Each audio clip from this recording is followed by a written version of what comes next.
Stanley மருத்துவமனையில் சிகிச்சைக்காக அனுமதிக்கப்பட்ட பெண் உயிரிழந்தது தொடர்பாக விசாரணை நடத்த 6 பேர் கொண்ட குழு அமைக்கப்பட்டுள்ளது.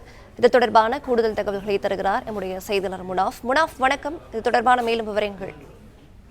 ஸ்டான்லி மருத்துவமனையில் முறையாக சிகிச்சை அளிக்காததால் பெண் உயிரிழந்த விவகாரம் தொடர்பாக 6 பேர் கொண்ட விசாரணை குழுவானது அமைத்தது மருத்துவத்துறை.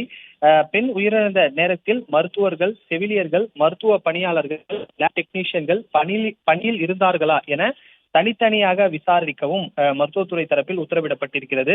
குறிப்பாக வியாசர்பாடியைச் சேர்ந்த 45 வயது தக்க பெண் உடல்நலக் குறைவு காரணமாக சென்னை ஸ்டான்லி அரசு பொது மருத்துவமனையில் அனுமதிக்கப்பட்டிருந்தார்.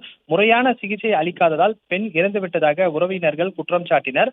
மருத்துவமனையில் அவசர சிகிச்சை பிரிவில் யாரும் அனுமதி இல்லாத நிலையில் சர்வசாதாரணமாக டீ விற்பனை செய்யப்பட்டு வந்ததாக புகார் எழுந்த நிலையில் அது தொடர்பாகவும் விசாரணை மேற்கொள்ள விசாரணை குழு முடிவு செய்திருக்கிறது. மேலும் சம்பவம் நடந்த நாளில் மருத்துவர்கள், செவிலியர்கள், மருத்துவ பணியாளர்கள், லேப் டெக்னீஷியன்கள், ஸ்கேன் அறையில் பணியாற்றக்கூடிய பணியாளர்கள் பணியில் இருந்தார்களா என தனித்தனியாக விசாரிக்கவும் உத்தரவிடப்பட்டிருக்கிறது. மேலும் 6 பேர் கொண்ட விசாரணை குழு நடத்திய பிறகு சுகாதாரத்துறைக்கு அறிக்கை வாயிலாக பெண் மரணம் தொடர்பான அறிக்கையை சமர்ப்பிக்க வேண்டும் எனவும் உத்தரவிடப்பட்டிருக்கிறது. 2 தினங்களுக்கு முன்பு இந்த விவகாரம் தொடர்பாக, பெண் உயிரிழந்த விவகாரம் தொடர்பாக 6 பேர் கொண்ட விசாரணையானது அமைக்கப்பட்டிருக்கிறது.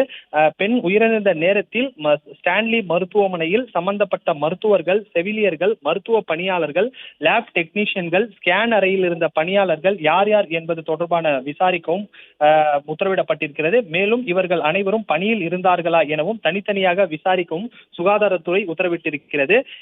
முறையான சிகிச்சை அளிக்காததன் காரணமாக பெண் உயிரிழந்ததாக அவர்களது உறவினர்கள் குற்றச்சாட்டை முன்வைத்தனர். இந்த நிலையில 6 பேர் கொண்ட விசாரணை குழுவை அமைத்து இந்த பெண் உயிரிழந்த சம்பவத்தில் யார் யார் சம்பந்தப்பட்டிருக்கிறார்கள் என்பது தொடர்பான விசாரிக்கவும் சுகாதாரத்துறை உத்தரவிட்டிருக்கிறது.